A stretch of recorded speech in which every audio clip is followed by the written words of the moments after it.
Abra a palavra de Deus no livro de Juízes, capítulo 11, versículo 30. Já achou? Olha o que está escrito. E Jefté fez um voto ao Senhor e disse: se totalmente deres os filhos de Amon na minha mão, aquilo que, saindo da porta de minha casa, me sair ao encontro, voltando eu dos filhos de Amon em paz, isso será do Senhor, e o oferecerei em holocausto. Amém? Jefté foi um homem que viveu antes do rei Davi ainda, provavelmente no ano 1050 antes de Cristo, ou seja, há mais ou menos 3.100 anos atrás. Esse homem, ele estava à frente de uma guerra, e ele não queria ganhar apenas uma batalha, porque quando você vence só uma batalha, o inimigo se reorganiza e faz um contra-ataque. Ele queria ganhar a guerra. Por isso que ele fala desta maneira: se totalmente deres os filhos de Amon na minha mão. Os filhos de Amon eram os amonitas, uma nação inimiga de Israel, e que estava há 18 anos subjugando o país e submetendo toda a população de Israel a uma série de privações, humilhações e saques. E Jefté, então, está liderando uma revolta contra o inimigo que veio de fora e invadiu Israel. E Jefté quer expulsar esse inimigo totalmente. Ele quer mandar os amonitas embora. Então ele diz: se totalmente, ele não quer vitória parcial, se totalmente, definitivamente, deres os filhos de Amon na minha mão, aquilo que, saindo da porta de minha casa, me sair ao encontro, voltando eu dos filhos de Amon em paz, isso será do Senhor, e o oferecerei em holocausto. É uma oração, a oração de Jefté. Ele fez esta oração e ligou a sua alma com uma obrigação: se o Senhor me der a vitória total nesta guerra, quando eu voltar em paz desta guerra, e quando eu chegar na minha casa, aquilo que primeiro me sair será do Senhor, e oferecerei em holocausto a ti. E ele fez esta oração, ele fez este voto. Então agora eu vou reler aqui o versículo 30, a partir do momento em que Jefté faz o voto, e cada pessoa que está comigo aqui na sede da Paz e Vida do Rio de Janeiro repete em seguida. Vamos lá. Se totalmente, bem alto, se totalmente deres os filhos de Amon na minha mão, aquilo que, saindo da porta de minha casa, me sair ao encontro, voltando eu dos filhos de Amon em paz, isso será do Senhor, e o oferecerei em holocausto. Amém? Você acredita que há 3.100 anos atrás realmente existiu um homem chamado Jefté, que se tornou o principal general numa guerra contra os amonitas, e que ele fez para Deus esta oração com um voto embutido? Quem acredita que isso aconteceu? Levante a mão.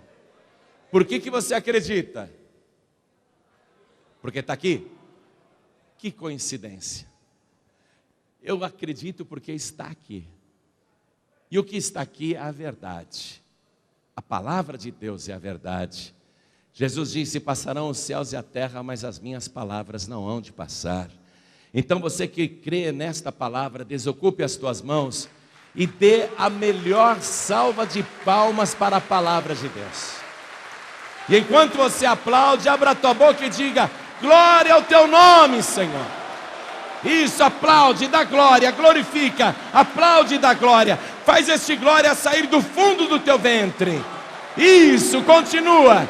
Você que está nos ouvindo à distância, pelo rádio, pela internet, ou alguém te deu um DVD, ou você está vendo pela TV, junte-se a nós aqui no Rio de Janeiro. Glorifique a Deus conosco, aplaude, abre a boca e diga: glória, glória, glória, glória ao teu nome. Isso, continua, continua. Pai querido, olha que coisa linda. O Brasil inteiro está te glorificando. E em toda parte, em vários lugares do mundo, tem gente te exaltando agora. Então abre o céu para receber este louvor. E sobre cada vida que te exalta, derrama agora a tua bênção, a tua graça, a tua virtude, o teu poder. Pai querido, esta multidão não veio aqui para escutar homem algum. Todos vieram ouvir a tua palavra. Então tome a boca do mensageiro, tome os lábios do pregador. Envia a tua palavra com poder e autoridade. E que a tua palavra vá e prospere naquilo para o qual está sendo enviada. Em nome do Senhor Jesus. Diga amém, Jesus. Podem se assentar, por favor. Jefité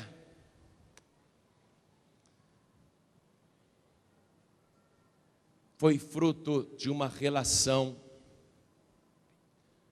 ilegítima. O seu pai chamava-se Gileade e teve um relacionamento fora do casamento e gerou este filho.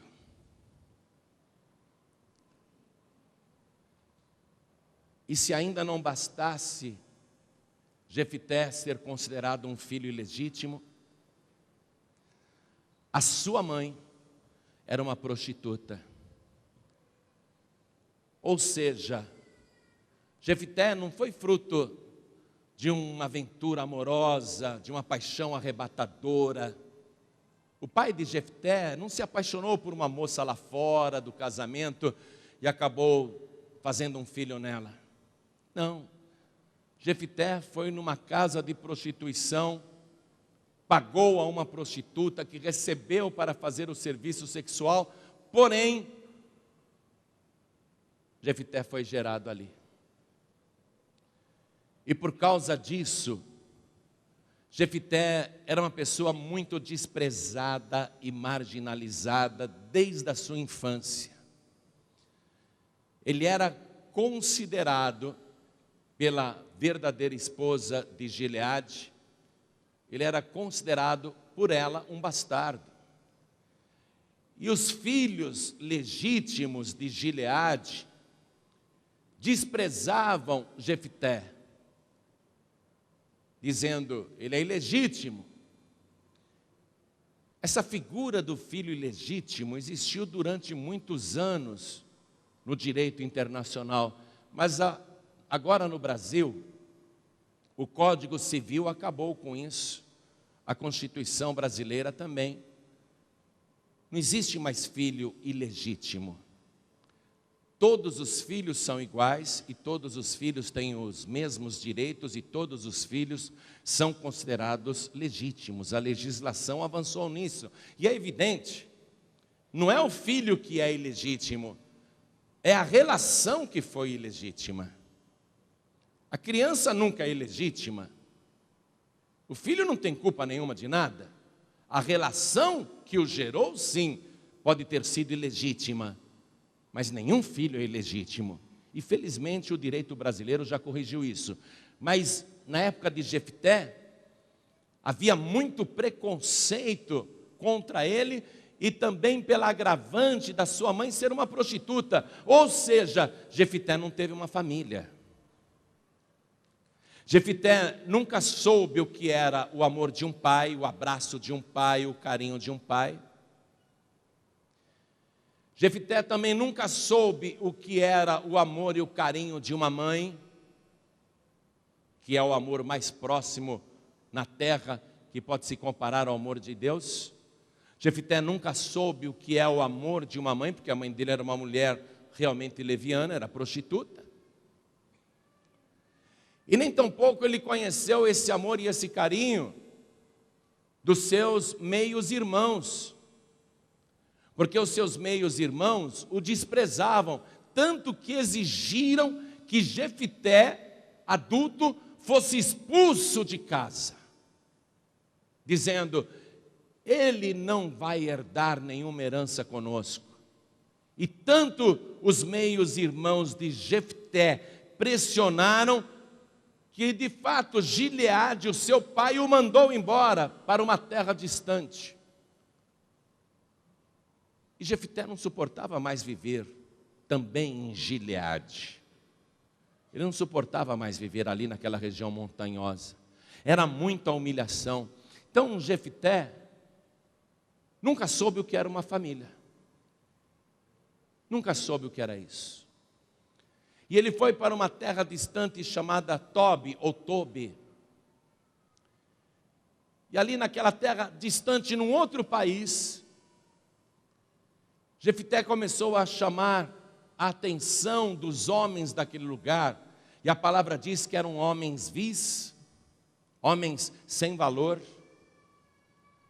Jefté começou a chamar a atenção de todos, porque ele era um homem íntegro, reto, de caráter, justo e um homem bom.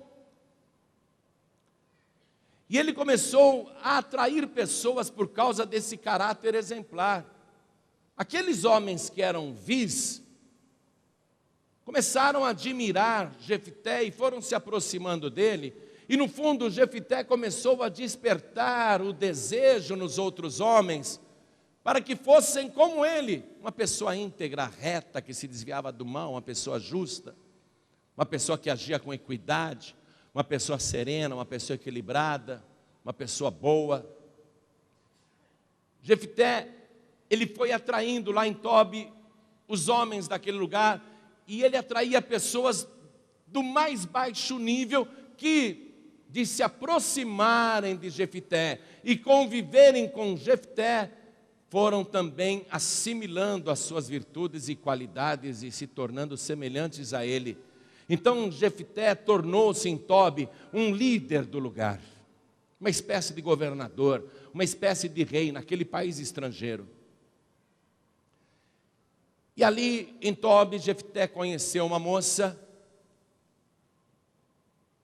se apaixonou, casou e teve uma filha. E pela primeira vez em toda a sua vida, Jefté sentiu o que era ter uma família, o que era ter amigos. E essa filha que Jefté teve, era a filha que todo pai e toda mãe gostaria de ter. À medida que a menina foi crescendo, ela já foi revelando também uma boa índole, um bom caráter. E Jefté, apaixonado por aquela filha e pela sua pequena família, ele só teve uma filha, uma única filha. Jefté foi passando para aquela menina todos os seus valores espirituais e morais. Ele foi transmitindo para a menina esses valores, principalmente o temor de Deus. Porque quando Jefté viveu, ele viveu 400 anos depois de Moisés. A lei já era uma coisa muito divulgada, a lei de Moisés. E os princípios da lei são bons. Então Jefté, ele foi passando para sua filha essa qualidade de se temer a Deus em primeiro lugar, porque o temor do Senhor é o princípio da sabedoria. E sendo o temor o princípio, todas as outras coisas virão automaticamente. Mas se faltar o temor, então as outras coisas não acontecerão. E já Jefité, como homem sábio, foi passando isso para essa menina que crescia, foi ficando linda e íntegra, uma menina de caráter, que foi crescendo, se tornando moça. E essa menina era tão amorosa, ela era tão carinhosa, ela amava o seu pai com fascinação. Para ela, o seu pai era o grande herói da sua vida, o exemplo a ser seguido. Aquela menina abraçava o pai, beijava o pai e dava tanto amor para Jefité, que Jefité, por causa daquela filha, se sentia consolado de todas as humilhações do passado, que os seus meios irmãos lhe impingiram. Jefité era tão amado por aquela menina, por aquela filha, que ele se sentia consolado por nunca ter tido uma família antes. Aquela menina para ele era tudo, era o seu maior tesouro, o seu bem mais valioso, o que ele mais amava neste mundo, era a vida dele, era o que dava significado à sua existência como ser humano, como homem, era o que dava sentido na sua vida. Aquela filha, a filha que todo pai gostaria de ter, que toda mãe gostaria de ter, menina educada, humilde, obediente, uma menina amorosa, que fazia de tudo para agradar o seu pai. Que filha, olha que filha que Jefité pôs no mundo, que filha, aquela menina era tudo para ele. Mas nisso, os amonitas invadiram Israel e subjugaram o país. Era um problema que já vinha acontecendo há alguns anos, mas agora os amonitas tomaram conta de tudo e colocaram todo o povo de Israel em grande aperto.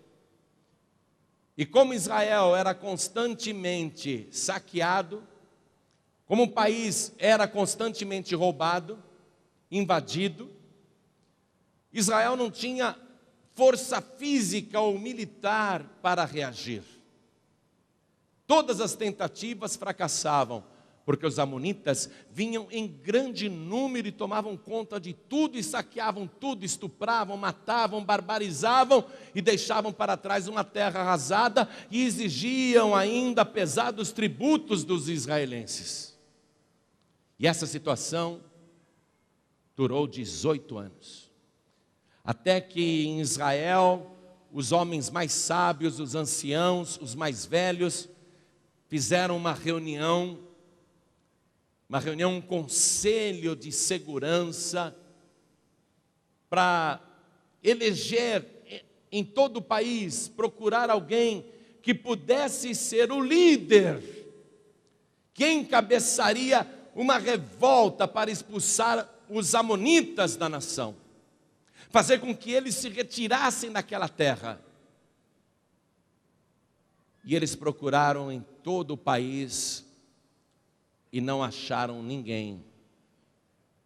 Até que alguém lá no conselho dos anciãos disse: há um homem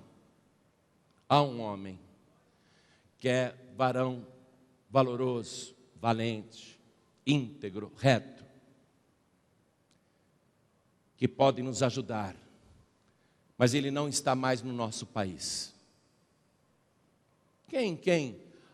Este homem foi expulso do nosso país, foi mandado embora.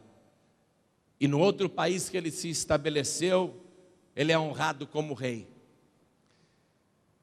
E ele tem um grande exército com ele. Este homem poderia nos ajudar. Quem? Jefté. Jefté, o filho da prostituta. Jefté, ele é o homem que pode nos ajudar. E eles ficaram ali discutindo aquela opção, até que chegaram à conclusão que realmente não havia outra pessoa que pudesse liderar aquela guerra. Mas eles discutiram entre eles, dizendo: porém, se nós procurarmos Jefté, ele exigirá ser o nosso governador, o nosso cabeça. E então, concordaremos com isso?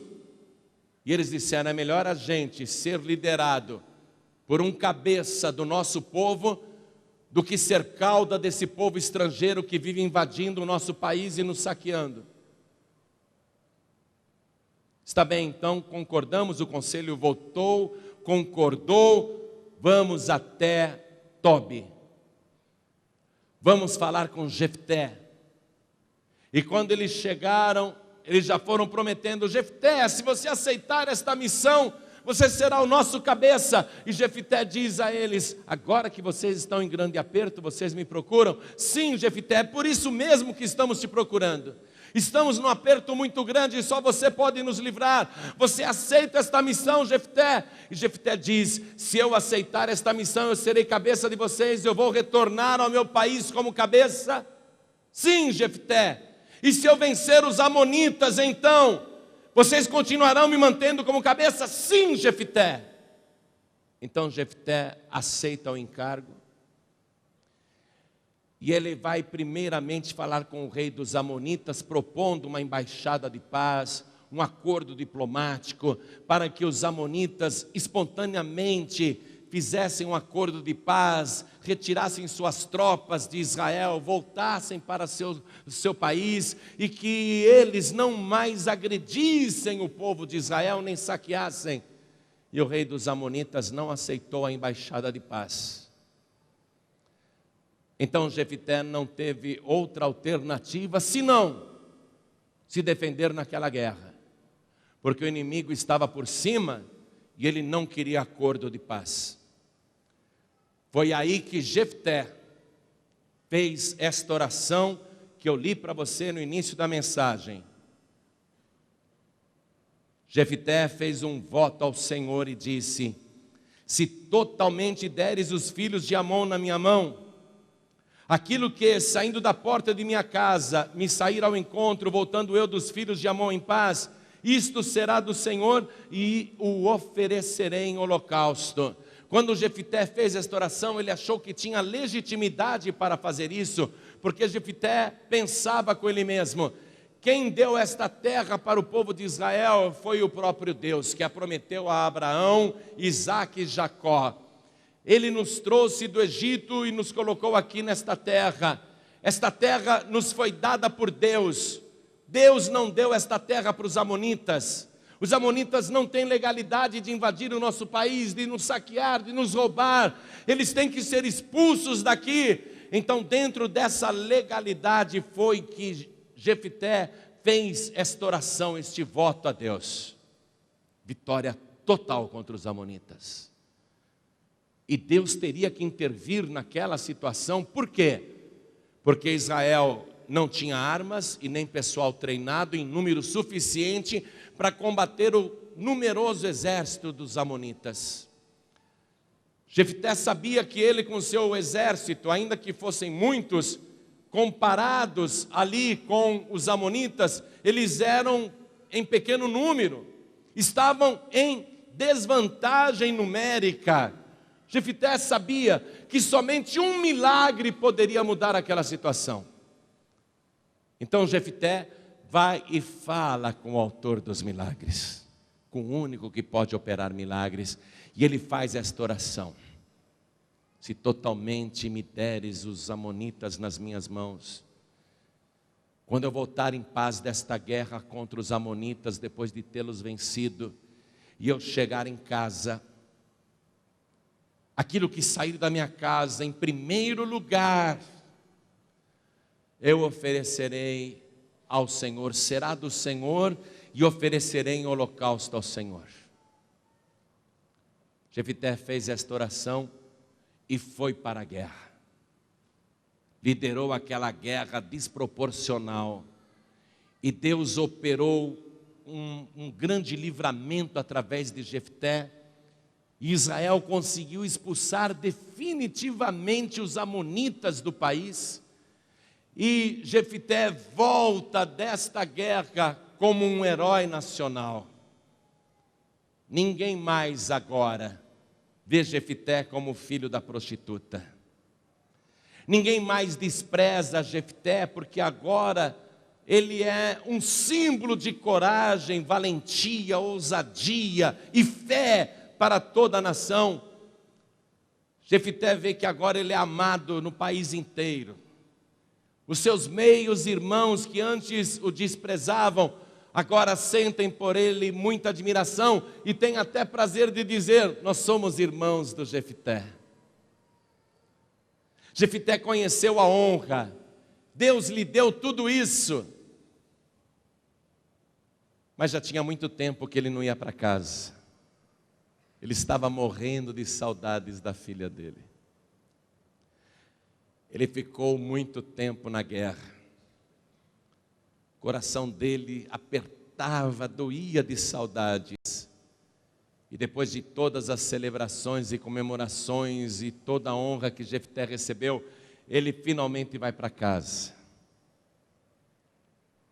E quando ele vai chegando em casa,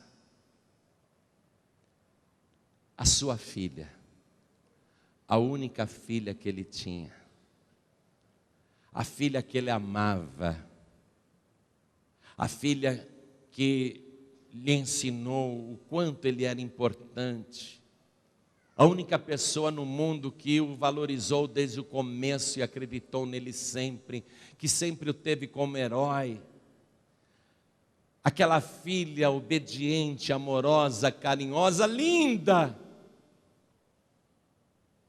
vestida com uma roupa comprida, de festa, com flores e grinaldas na cabeça, mais linda ainda, e trazendo na mão um adufe, que era uma espécie de pandeiro primitivo, quadrado assim, feito de madeira. Ele era quadrado e tinha um couro esticado, era uma espécie de pandeiro.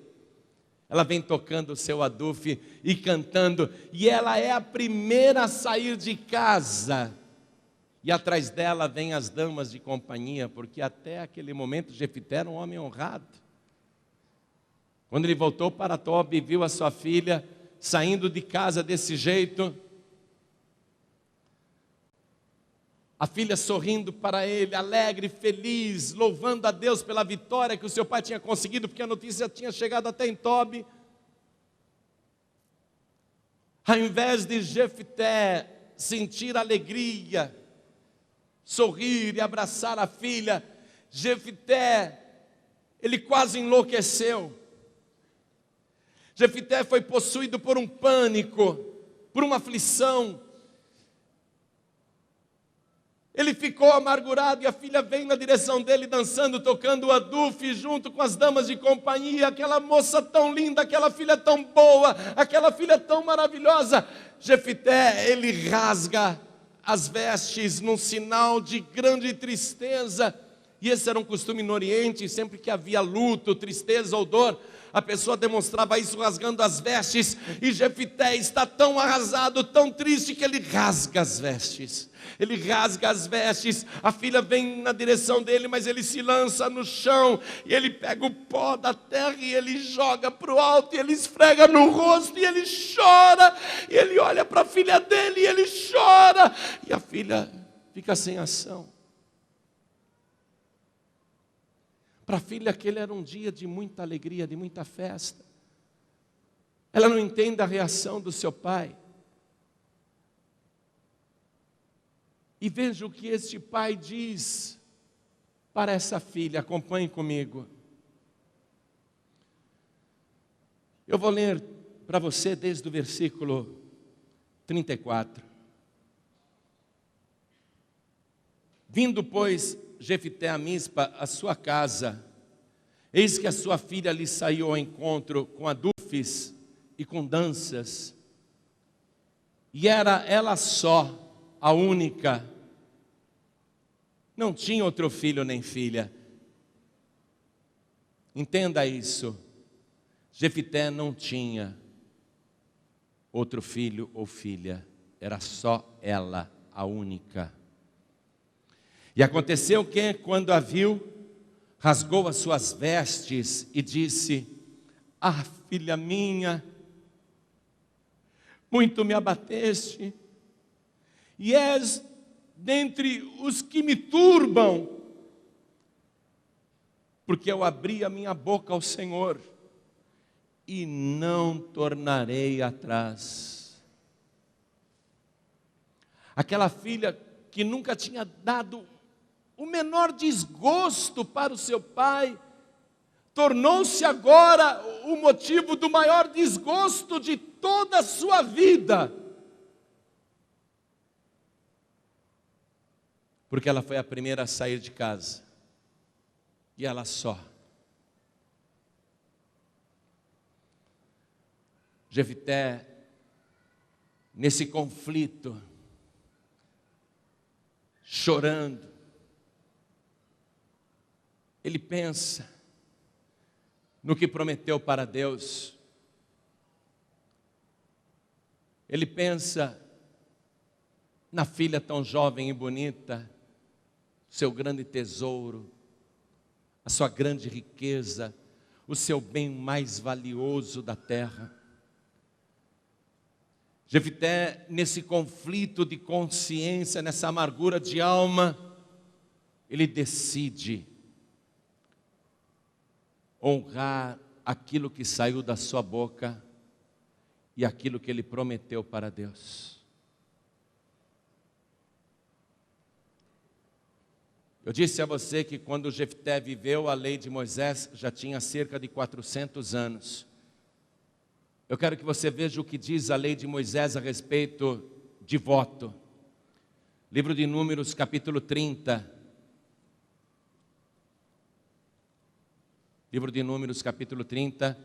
Nós vamos ler os versículos 1 e 2.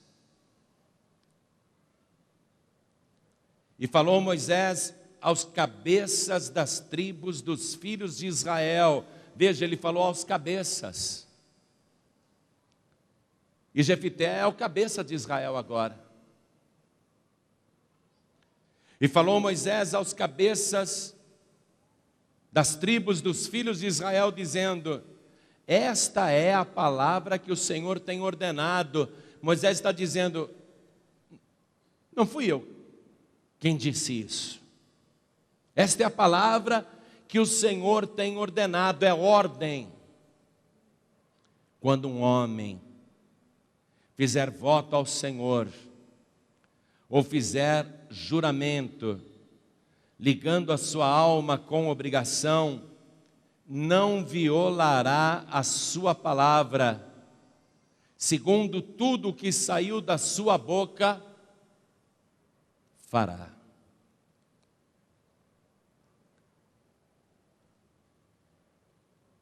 Jefté sabia disso e ensinou isso para sua filha. E quando ele disse: aquilo que saiu da minha boca, eu vou cumprir, você pode ver que ele está citando realmente o capítulo 30 do livro de Números. Perceba que ele está citando a palavra de Deus. O que saiu da minha boca eu vou fazer. Eu não vou voltar atrás. E ele chora muito porque ele vai cumprir o que prometeu para Deus. E quando a filha fica sabendo o porquê da tristeza do seu pai, olha o que ela diz. Veja o versículo 36. E ela lhe disse: pai meu, abriste tu a tua boca ao Senhor, faze de mim como saiu da tua boca. Isso que é filha, hein? Ao invés dela falar: pai, o senhor está louco, o senhor enlouqueceu, a guerra te deixou neurótico, você está perturbado, oferece a tua vida, não a minha, faça promessas para Deus envolvendo a tua vida, não a minha. Mas ela era a filha que todo pai, toda mãe gostaria de ter. Pai, pai meu, Abriste tu a tua boca ao Senhor, faze de mim como saiu da tua boca. É o poder da palavra, amados. Pois o Senhor te vingou dos teus inimigos, os filhos de Amon. Ela se sujeitou inteiramente ao seu pai. A única pessoa que havia dado sentido na vida de Jefté, a única pessoa que ele ensinou o que era uma família, o que era o amor de uma família. Essa família tão pequena, ele não teve outros filhos, só aquela filha que era maravilhosa. Ele agora toma a decisão de cumprir o que prometeu. Nós não sabemos. E eu vou deixar para você analisar e tirar a sua própria conclusão. Não sabemos se Jefté vai sacrificar a sua filha em cima de um altar, tirando a vida dela, ou se ele vai sacrificar a sua descendência somente. Eu vou ler para você. Vamos ler juntos a partir do versículo 37. Estou em Juízes capítulo 11, versículo 37. A filha disse mais a seu pai: faze-me isto, deixa-me por 2 meses que vá e desça pelos montes, e chore a minha virgindade, eu e as minhas companheiras. E disse ele: vai.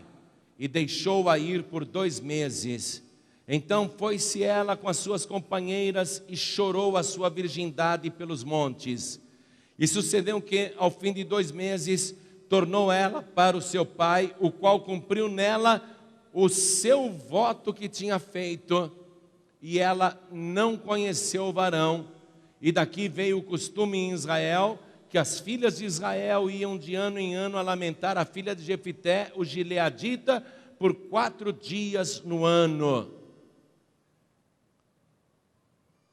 Por essa leitura que nós fazemos aqui, eu acho que Jefté não sacrificou a filha em cima de um altar. Eu acho que simplesmente ele disse: minha filha, nunca você se casará. Eu te consagrei ao Senhor. Eu te ofereci a Deus em holocausto. Você não entregará a sua virgindade a ninguém. Isso significa que você nunca gerará um filho. E quando Jefté fez isso, ele está abrindo mão de ampliar a sua família, porque a menina é sua única filha. Ele está abrindo mão de sentir a alegria de ser avô. Quem aqui é avô sabe como é bom ser avô. Se a sua filha nunca vai ter filhos, Jefté não vai ter mais família, a sua descendência terminará. E eu acredito que foi isso que aconteceu também, pelo que está escrito aqui no versículo 39, que diz que Jefté cumpriu nela o voto que tinha feito, e ela não conheceu o varão.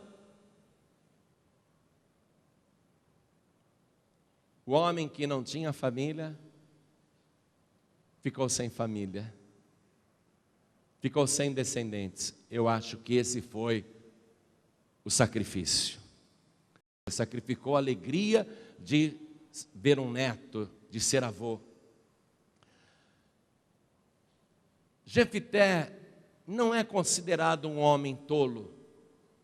Pelo contrário, outros escritores bíblicos, por exemplo, o profeta Samuel.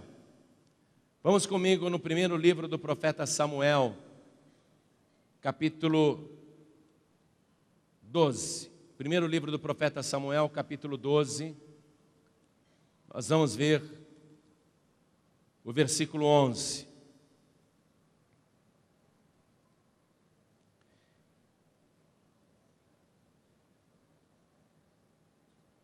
E o Senhor enviou a Jerubaal e a Bedã e a Jefté e a Samuel, e livrou-vos da mão de vossos inimigos em redor, e habitastes seguros. Veja, Jefté aqui colocado numa relação de homens de Deus que trouxeram livramentos para o povo de Israel. Mas não apenas o profeta Samuel o menciona como um homem de Deus. A carta aos Hebreus faz a mesma coisa. Vamos lá na carta aos Hebreus, capítulo 11, aos Hebreus capítulo 11, versículo 32, onde o escritor da carta aos Hebreus relaciona todos os campeões da fé, e depois de ter falado de tantos campeões da fé, olha o que ele diz: e que mais direi? Faltar-me-ia o tempo contando de Gideão, e de Baraque, e de Sansão, e de Jefité, e de Davi, e de Samuel, e dos profetas. Jefité ao lado de grandes nomes da fé: Davi, Sansão, Gideão. Olha só, Jefité aqui colocado entre os grandes heróis da fé. Por que Gideão, ou melhor dizendo, por que Jefté? Por que Jefté foi considerado um homem de Deus? Porque ele disse uma palavra e honrou a palavra que ele disse. Quando Jesus estava aqui na terra, ele ensinou a mesma coisa: seja o vosso falar sim, sim, não, não. Se for sim, diga sim. Se for não, diga não. E não fuja disso. Jefté foi realmente um homem de Deus, porque aquilo que ele prometeu, ele cumpriu para Deus. Ele honrou a palavra que saiu da sua boca. Ele é considerado um herói da fé, um homem de Deus. Mas agora, eu quero te mostrar a revelação desta palavra, porque isso tudo que eu te falei até agora, você podia ter lido sozinho. Eu quero te mostrar agora a revelação desta palavra, porque o apóstolo Paulo escreveu na primeira carta aos Coríntios, capítulo 10, versículo 11, que tudo o que aconteceu e foi escrito e que está no Antigo Testamento foi para nosso aviso. Vamos lá, primeira carta aos Coríntios, capítulo 10, versículo 11. Ora, tudo isso lhes sobreveio como figuras, e estão escritas para aviso nosso, para quem já são chegados os fins dos séculos. Tudo o que aconteceu no Antigo Testamento que está escrito é figura de acontecimentos futuros, mais importantes, e são para aviso nosso. Então, o que aconteceu aqui com Jefté é figura, ainda que seja fato real, é figura de acontecimento futuro. Então, a primeira coisa que eu quero que você anote aí é a tradução do nome de Jefté. Jefté quer dizer, e anote aí por favor, na abertura do capítulo 11 de Juízes, volta lá para o capítulo 11 de Juízes, escreve em cima do capítulo 11, a tradução do nome Jefté. Jefté quer dizer que Deus abra. Amém? Que Deus abra. Jefté é no Antigo Testamento uma figura de Cristo, um arquétipo de Cristo, um protótipo de Cristo, um anúncio de Cristo, uma figura de Cristo. Jefté. Como seu nome quer dizer, que Deus abra. E se Jefté é um arquétipo de Cristo, vamos ver, avançando no tempo, 1000 anos e poucos depois de Jefté, vamos até Jesus Cristo, quando ele começa a recrutar os primeiros discípulos. Vamos avançar no tempo. Jefté é uma figura de Cristo. Vamos ver ali Cristo reunindo os seus primeiros discípulos, recrutando os primeiros discípulos. E um dos que conhecem Jesus é Filipe. E Filipe fica tão fascinado com Jesus, que Filipe quer contar para o seu melhor amigo que encontrou o Messias. E o melhor amigo de Filipe chama-se Natanael. E Filipe sai procurando Natanael, ele deixa Jesus e ele vai procurar o Natanael. Eu preciso contar para o Natanael que nós encontramos aquele que Moisés profetizou na lei. Onde será que está o Natanael? Vocês viram o Natanael? E ele sai procurando o Natanael. Vocês viram o Natanael? E ele sai procurando o Natanael, até que ele encontre o Natanael sentado debaixo de uma figueira, de uma árvore que dá bastante sombra, porque a figueira tem muitas folhas. Natanael está sentado ali, debaixo daquela sombra da árvore, quando Filipe diz: poxa, ô Natanael, estou te procurando, eu tenho uma notícia muito boa para te dar. Nós conhecemos aquela pessoa que Moisés profetizou na lei, o Messias. Nós conhecemos, ele é o Jesus de Nazaré. E o Natanael, debaixo da sombra, sentado ali debaixo da figueira, diz assim: ô Filipe, de Nazaré? Pode vir alguma coisa boa de Nazaré, daquele lugarzinho pequeno, acanhado, miserável? Pode vir alguma coisa boa de Nazaré? E o Filipe diz para ele: vem e vê. E o Natanael vai com o Filipe, e Filipe agora está procurando Jesus. E ele acha Jesus longe dali. E Filipe diz para Natanael: vem, vou te apresentar para o Jesus de Nazaré. E quando o Filipe está chegando com Natanael, Jesus olha para o Natanael e diz assim: eis aqui um verdadeiro varão israelita, em quem não há dolo. E o Natanael, que nunca tinha visto Jesus antes, diz: de onde o Senhor me conhece, hein? Porque Jesus estava dizendo que ele era um homem íntegro, que ele não tinha malícia, que ele não tinha maldade.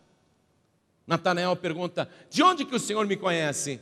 E Jesus diz assim para Natanael: Natanael, antes que o Filipe te encontrasse e te chamasse, eu te vi sentado debaixo da figueira.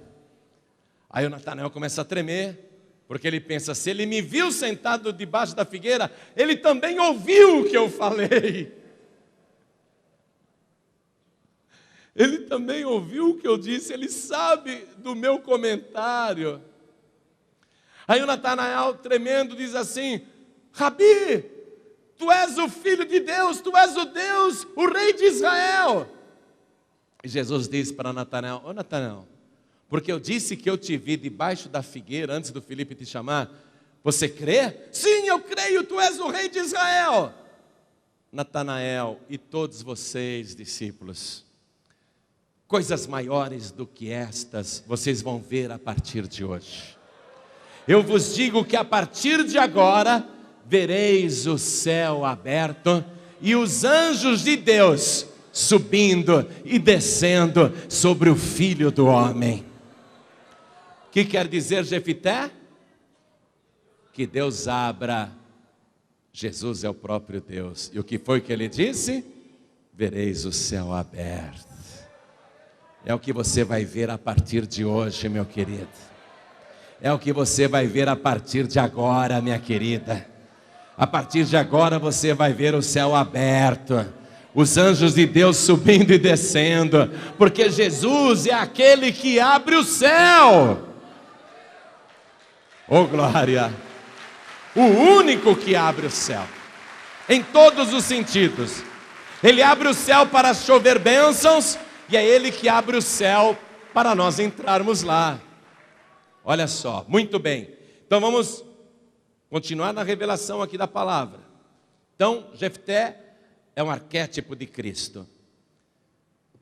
Assim como Jefté foi acusado de ser filho de prostituição, de ser filho ilegítimo, se ele é uma figura de Cristo, então nós vamos comprovar que Jesus também foi acusado de ser filho ilegítimo e de ser filho de prostituição, porque Maria estava prometida em casamento para José, eles ainda não tinham coabitado juntos como marido e mulher, eram apenas noivos, comprometidos, e Maria ficou grávida por ação do Espírito Santo, e ela foi ajudar Isabel, sua prima, que já estava grávida de 6 meses, e ela ficou 3 meses lá nas montanhas da Judéia, e quando ela voltou, a barriga já estava grande, e ela voltou grávida, e o pai, com certeza, não era José.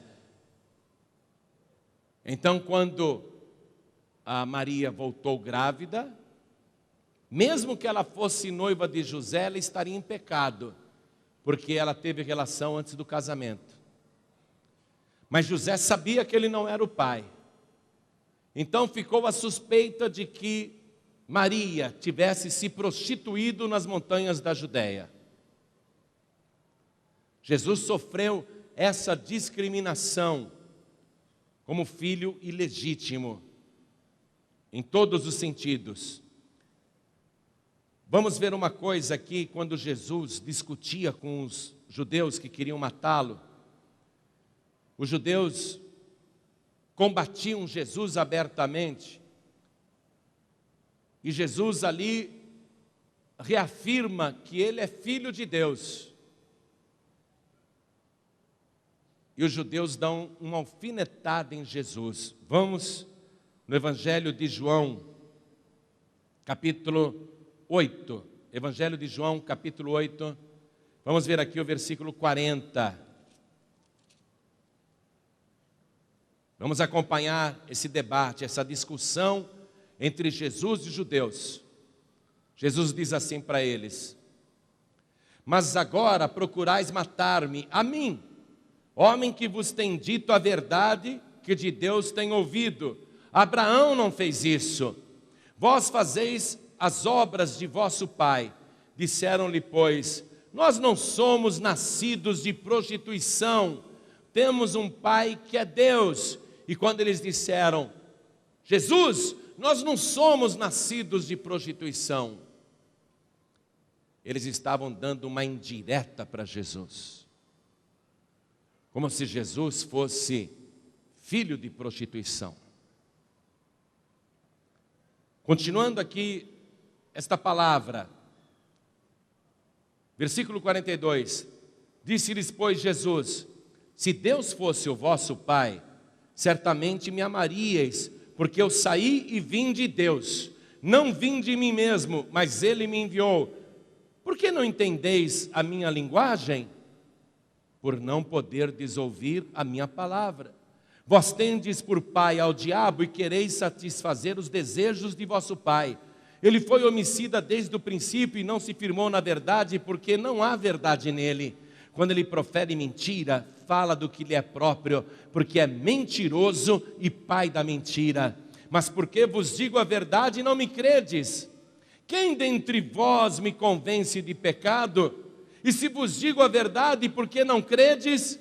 Quem é de Deus, escuta as palavras de Deus.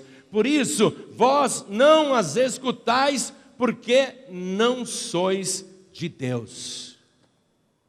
Jesus está dizendo que ele não é filho de prostituição, que ele não é filho ilegítimo, que ele é filho do Pai. Mas os judeus deram essa alfinetada em Jesus.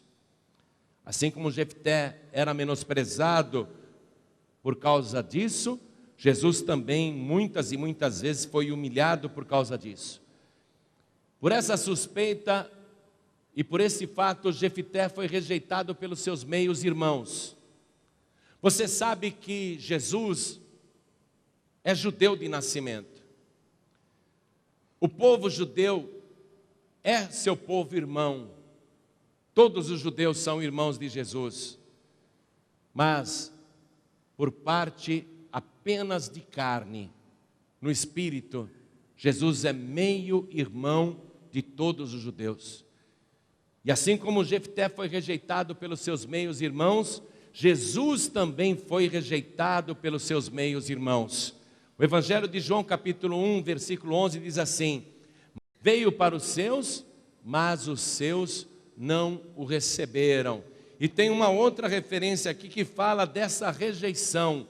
Evangelho de João, capítulo 5. Vamos ler o versículo 43 agora. Evangelho de João, capítulo 5, versículo 43. Jesus diz: eu vim em nome de meu Pai, e não me aceitais. Se outro vier em seu próprio nome, a esse aceitareis. Jesus estava fazendo uma referência ao anticristo que virá no futuro e será recebido pelos judeus como se fosse o Messias verdadeiro. Mas Jesus está aqui, consciente de que ele está sendo rejeitado pelos seus meios irmãos. Eu vim em nome de meu Pai e não me aceitais. Você sabe que ele foi rejeitado pelos seus.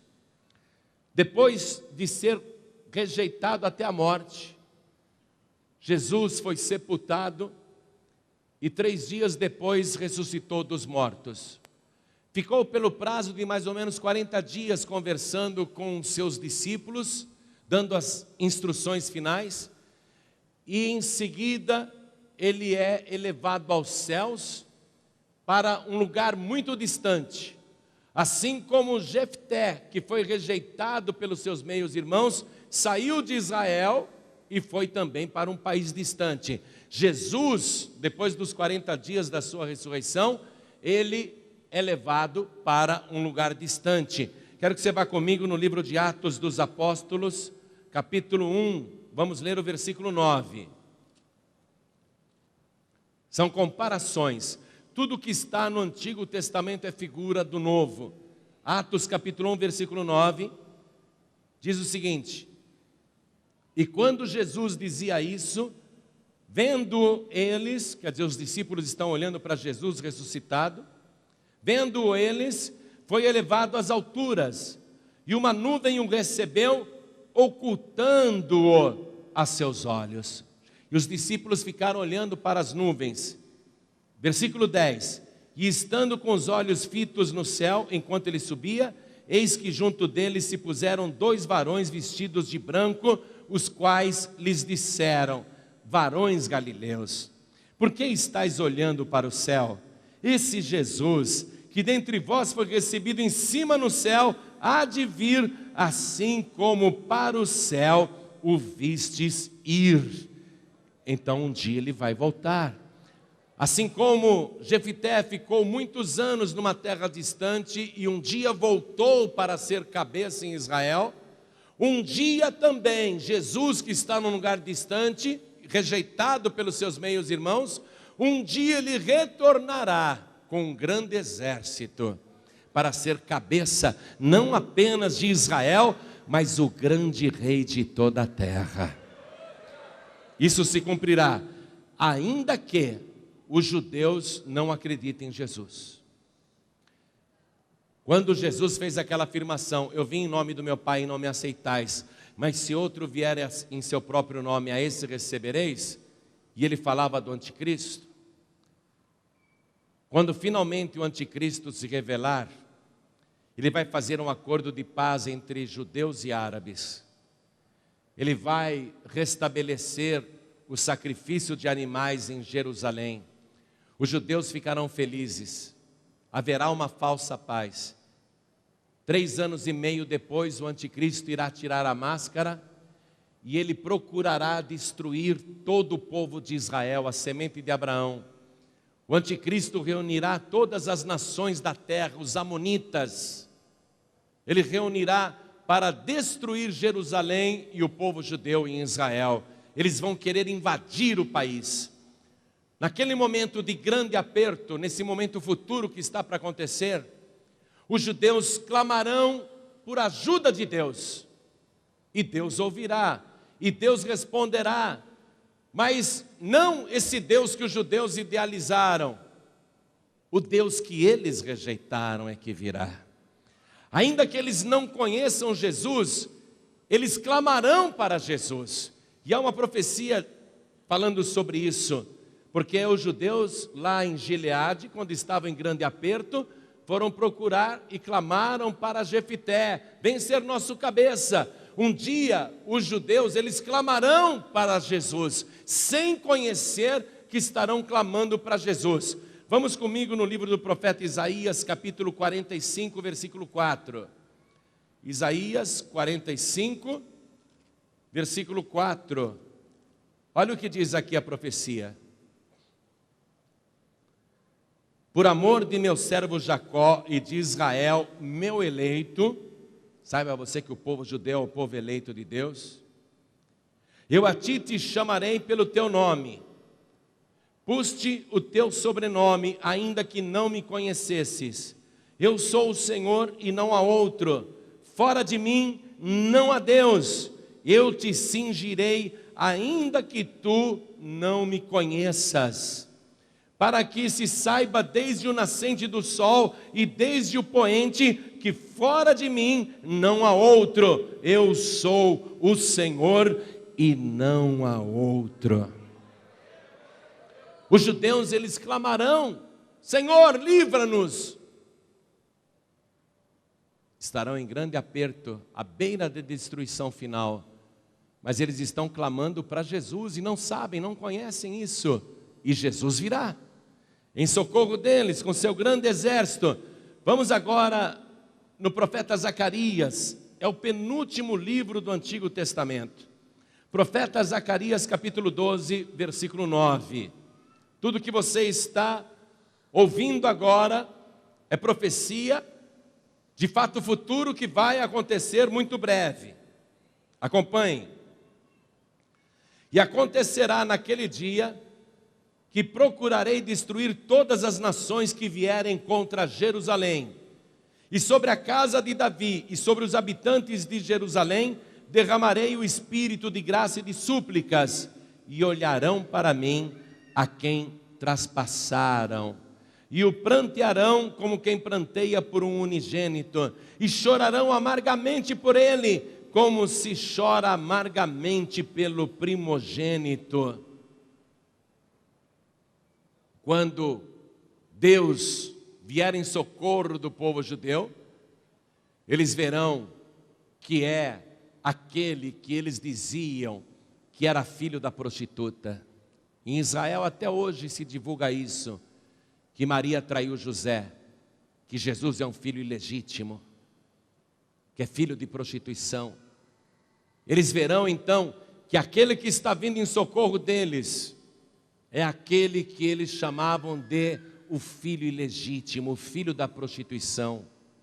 E eles chorarão amargamente. Como que eles vão reconhecer? Olharão para mim, a quem traspassaram. Nós o crucificamos, nós os ultrapassamos, nós furamos as suas mãos e os seus pés. Olharão para mim, a quem traspassaram. E mais, será que Jesus tem raiva disso? Vamos aqui no capítulo 13 de Zacarias, versículo 6. E se alguém lhe disser: que feridas são essas nas tuas mãos? Dirá ele: são as feridas com que fui ferido em casa dos meus amigos. Os judeus reconhecerão que Ele é o próprio Deus. Finalmente, Jesus vai ser colocado como cabeça de Israel e de toda a terra. Veja o capítulo 14, versículo 9. Aqui mesmo em Zacarias, a profecia diz: e o Senhor será rei sobre toda a terra. Naquele dia, um será o Senhor e um será o seu nome. Não haverá mais o Deus dos judeus, e o Deus dos cristãos, e o Deus dos muçulmanos, ou a fé conturbada que cada religião decide adotar. Mas um só será o Senhor, um só será o Rei. Ele vai receber a honra que muitas e muitas vezes a humanidade não lhe deu. E eu não estou falando só dos judeus, não. Estou falando daqueles que preferem Buda, daqueles que preferem Maomé, daqueles que preferem Kardec, ou Aparecida, ou preferem o São Jorge, ou preferem um arcanjo, um anjo, um querubim, ou uma entidade, ou a Iemanjá. Quantas e quantas vezes ele foi humilhado e desprezado, e mesmo assim continuou amando cada pessoa que existe na face da terra. Mas um dia virá em que ele será reconhecido como o único e verdadeiro Rei, não só da terra, mas de todo o universo. Assim como Jefité foi honrado, um dia Jesus será honrado.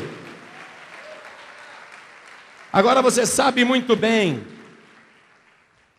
que não foi fácil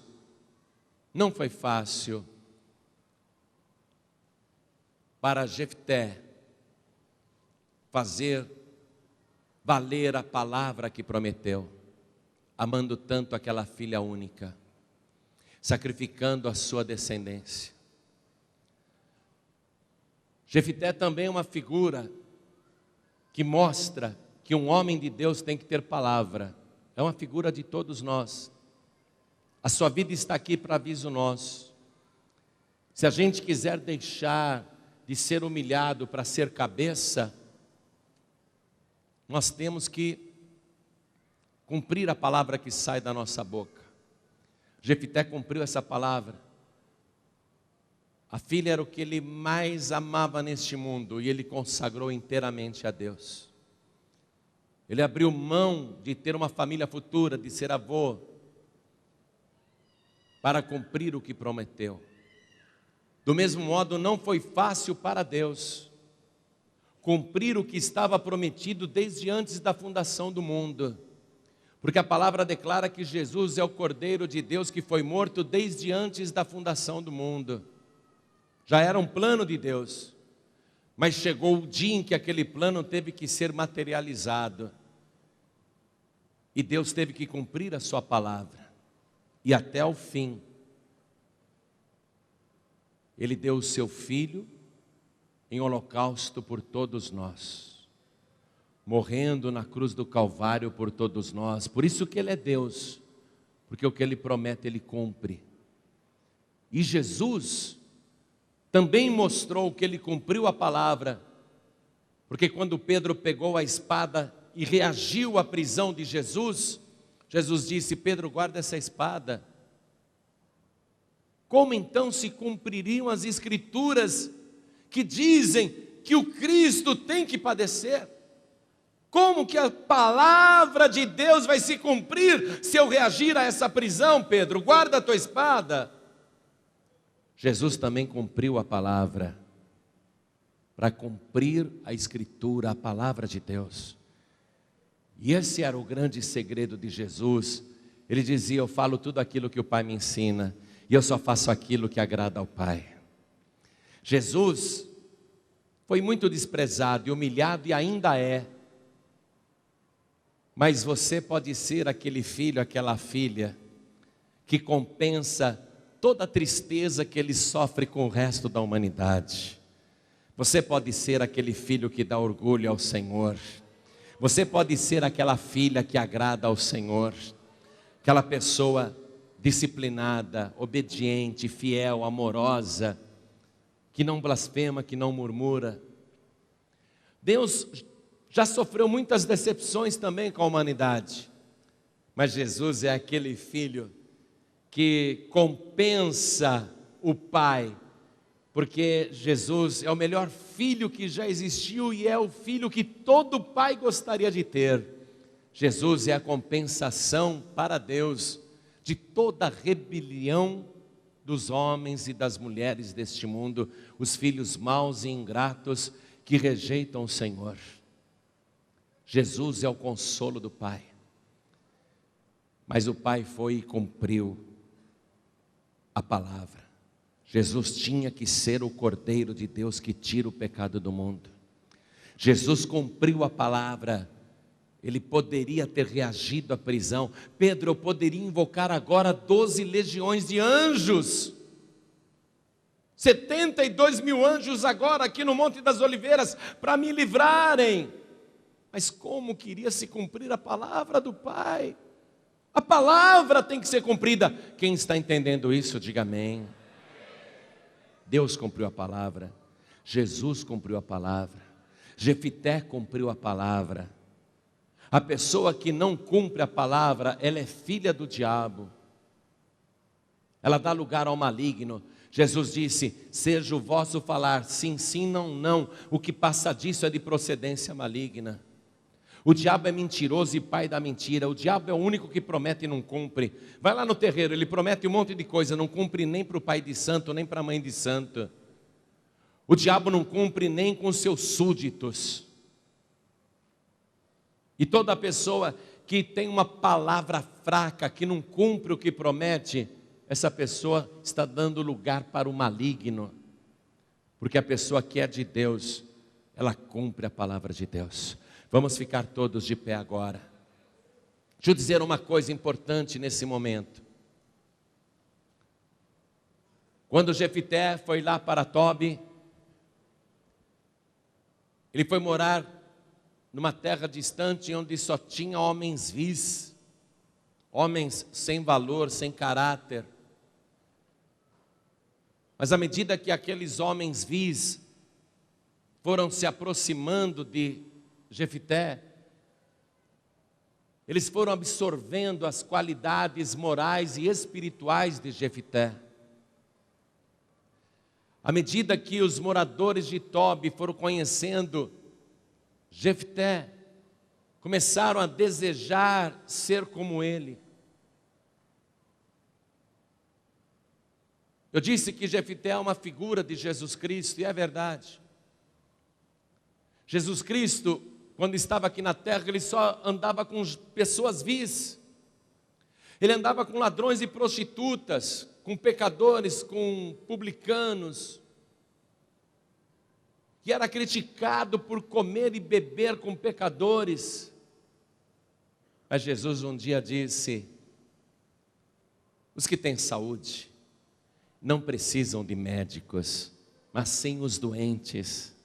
Eu não vim chamar os justos, mas os pecadores ao arrependimento. Jesus fez exatamente isso, e até hoje ele faz isso. Ele atrai as pessoas que hoje não têm valor nenhum, pessoas vis, pessoas que estão com uma vida totalmente destruída, errada, sem parâmetros, sem eira nem beira, sem disciplina, mergulhadas em vícios, mergulhadas em enganos, pessoas que o mundo despreza. Jesus, ele veio a essa terra aqui, tão distante da sua glória, ele veio aqui para atrair para si aquelas pessoas que são consideradas sem valor. E eu digo isso de cátedra, porque eu não tinha valor nenhum, mas ele me atraiu para perto dele. Assim como os moradores de Tobi, que se aproximavam de Jefté, eram influenciados pelas suas qualidades, assim também quem se aproxima de Jesus Cristo vai sofrendo uma transformação a ponto de ficar igual ao Senhor Jesus. Se a pessoa antes era violenta, iracunda, briguenta, falava palavrões, proferia impropérios, quando essa pessoa se aproxima de Jesus, é de uma tal maneira influenciada por Ele, que a pessoa vai ficando igual a Ele. Não fala mais palavrões, não diz mais maldições nem imprecações, não diz mais blasfêmias, não ofende mais, não é mais uma pessoa iracunda, vingativa, vai ficando igualzinha a Jesus Cristo. Jesus, ele tem esse poder, todos os que se aproximam dele são influenciados por ele e se transformam à sua semelhança. Evangelho de João capítulo 1 versículo 12 diz isso: mas a todos quantos o receberam, deu-lhes o poder de serem feitos filhos de Deus, aos que creem no seu nome. A pessoa vai ficando igualzinha a Jesus Cristo, vai ficando semelhante a Jesus Cristo. Olha só, Jesus não fuma. Se a pessoa fuma, ela começa a se aproximar de Jesus, ela para de fumar sozinha. Jesus não precisa nem falar para ela, para de fumar. Ela para sozinha, influenciada por Jesus, porque ele não fuma. Se a pessoa usa drogas e se aproxima de Jesus, ela para de usar drogas, porque Jesus não usa drogas. Inclusive, quando ele foi ali levado ao Monte Calvário, antes de enfiarem os pregos nas mãos e nos pés, deram uma bebida narcótica para ele beber, deram uma droga para ele ficar grogue, zonzo. Mas Jesus recusou a droga. Jesus não se drogou, nem na hora da morte. Quando você se aproxima de Jesus, se você usa drogas, você vai parar de usar drogas. O jogo, se você é viciado no jogo, o jogo estava ali diante de Jesus. Soldados romanos jogando dados, disputando as suas roupas. Mas Jesus nunca jogou. Se alguém se aproximar dele, vai ficar liberto também desse vício do jogo. A pessoa que se aproxima de Jesus sofre a influência de Jesus. A sua vida é transformada.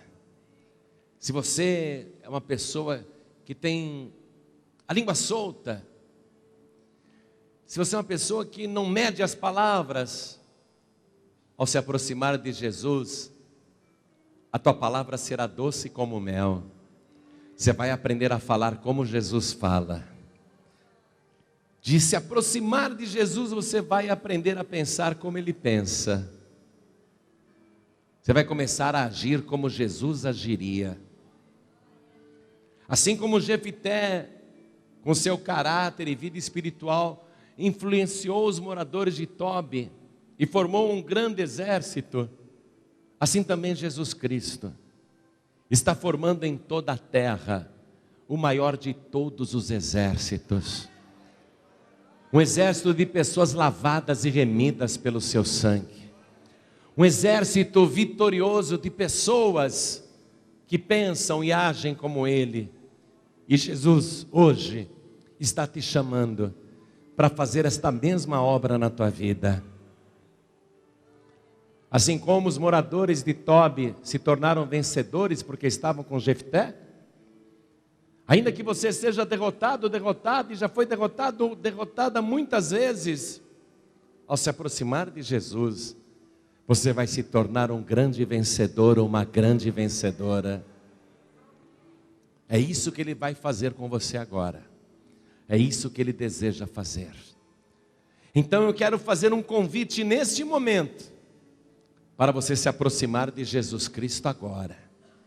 E já começar a receber esta influência benéfica e poderosa, que vai te transformar à semelhança do Filho de Deus.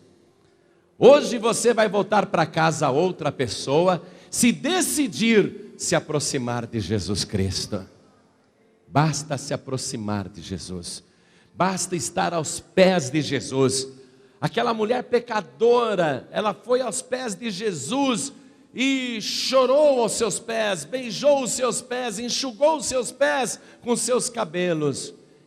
E quando ela se levantou, ela já era uma mulher totalmente santa e transformada. Jesus disse para ela: mulher, todos os teus pecados estão perdoados. Vá em paz, a tua fé te salvou. Só de se aproximar de Jesus, aquela pecadora virou uma mulher santa. É isso que Ele vai fazer com você agora, se você quiser. Então eu pergunto, quantos aqui neste momento querem se aproximar de Jesus e recebê-lo como único, suficiente, exclusivo e eterno Salvador? Todos que querem, erga a mão direita assim bem alto. Todos que querem, ergue a tua mão. Todos que ergueram as mãos, se aproximem. Todos que ergueram as mãos, isso, se aproximem, saiam dos seus lugares, venham aqui para frente e vamos aplaudir ao nome do Senhor Jesus. Ele vai transformar a tua vida. Você hoje vai ser uma nova pessoa, uma nova criatura, mas não uma pessoa qualquer. Você vai ficar semelhante a Jesus Cristo. Uma pessoa poderosa, uma pessoa vitoriosa, uma pessoa abençoada. Isso, venha, venha. Vamos aplaudir mais ao nome do Senhor. Eu quero chamar você que está afastado, que está afastada, que está sem igreja. Pastor, a partir do momento que eu me afastei, eu percebi que eu deixei de ser igual a Jesus e passei a ser igual ao mundo, igual às pessoas do mundo. Eu quero agora me reaproximar, eu quero voltar para Jesus. Eu quero retornar aos pés de Jesus. Então você que está sem igreja, você que está afastado, afastada, em nome de Jesus, venha, aproxime-se do Senhor, porque Ele vai transformar a sua vida, Ele vai te restaurar. Venha, Ele tem poder para isso. Ele é o único que abre o céu sobre a tua vida. Venha, Ele vai abrir o céu sobre a tua vida. A partir de hoje você vai ver o céu aberto e os anjos de Deus subindo e descendo, não só sobre ele, mas sobre você também, porque você vai ser igual ao Filho de Deus. Vamos aplaudir mais ao nome do Senhor. Venha. Você que está tão fraco, tão fraca na fé, você diz assim: pastor, às vezes eu acho que eu não vou conseguir chegar até o fim. Se você estiver com Jesus, não apenas você vai chegar até o fim, como vai chegar por cima, vai chegar como cabeça. Então eu quero chamar agora as pessoas que estão tão abatidas na fé, que estão tão fracas na fé. Pastor, eu já sofri tantas humilhações, eu já sofri tantas perseguições, eu já sofri tantas calúnias, tantas difamações, meu coração está doído, machucado, ferido. Vem aqui para frente em nome do Senhor Jesus, porque assim como Jesus foi honrado, Ele também vai te honrar. Assim como Jesus foi exaltado, Ele também vai te exaltar. Vamos aplaudir mais ao nome do Senhor Jesus. Venha você que está fraco, você que está fraca, abatido, abatida, vem aqui para frente. E eu quero falar também com as pessoas que estão me ouvindo pela rádio, pela internet. Quero falar com as pessoas que estão assistindo esta mensagem na TV ou então no aparelho de DVD. Quero falar com vocês que estão à distância agora. Quer entregar a vida para Jesus, quer voltar para Jesus. Então se ajoelhe ao lado do teu rádio, se ajoelhe ao lado do teu computador. Você que está dirigindo e ouvindo esta mensagem, não precisa parar o veículo, diminua a velocidade. Se você quer entregar a vida para Jesus, coloque a mão direita sobre o teu coração. E eu vou convidar as pessoas que estão comigo aqui, no altar, diante do altar, na Paz e Vida, sede do Rio de Janeiro. Eu vou convidar essas pessoas que vieram para frente, para se ajoelharem. Vamos nos ajoelhar. Vou chamar aqui ao meu lado o pastor Neilton Rocha, porque a partir de hoje ele é o teu pastor. Todos nós precisamos de um pastor. Jesus é o top, né? Ele é o pastor de todos nós. Mas Ele constitui pastores na terra para que respondam pela nossa alma. E o dever do pastor é zelar pela vida das ovelhas, conduzi-las a pastos verdejantes, às águas tranquilas. O dever do pastor constituído por Deus na terra é proteger o rebanho das investidas do lobo, do urso, do leão. Estou falando de modo figurado, você é a ovelha, o urso, o leão. Nós estamos falando das forças do inferno, o lobo, né? Satanás, Lúcifer e Beelzebu. O trabalho do pastor é proteger as ovelhas. E o pastor Neilton, ele vai fazer isso por você. A partir de hoje ele vai ser teu pastor. Eu convido toda a igreja a estender a mão direita na direção das pessoas que estão ajoelhadas. E o pastor Neilton já vai orar por você. Você que está de joelhos, coloque a mão direita sobre o teu coração. Você que está à distância também, entregando a vida para Jesus ou voltando para o Senhor. Todos orem assim comigo: meu Deus e meu Pai. Isso, diga com fé: meu Deus e meu Pai, eu ouvi a tua santa palavra, e eis-me aqui, como bom filho, me sujeitando ao meu Pai Celestial. A partir de hoje, eu vou te obedecer, eu vou te servir, e eu vou ser aquele filho que só te dá alegrias. Eu vou compensar toda a tristeza no teu coração, por todas as vezes que as pessoas te rejeitaram e te humilharam. Eu serei, meu Deus, a tua compensação aqui na terra. E eu quero sobre mim este poder sobrenatural que me transforma em teu filho. Eu quero, meu Deus, me aproximar de uma tal maneira do Senhor, que a partir de hoje o Senhor me transforme à sua semelhança, numa pessoa igual ao Senhor. Meu Deus da glória, eu creio na tua palavra e sei também que não há outro Rei, nem Redentor, nem Salvador, a não ser o meu Senhor Jesus, a quem eu entrego totalmente a minha vida. Meu Deus da glória, escreve o meu nome no teu santo livro e me guarda até o último dia, seja o dia da minha morte, ou seja o dia da tua volta. Eu quero, meu Deus, perseverar até o fim, em nome de Jesus, o meu único Salvador, para todos sempre. Amém.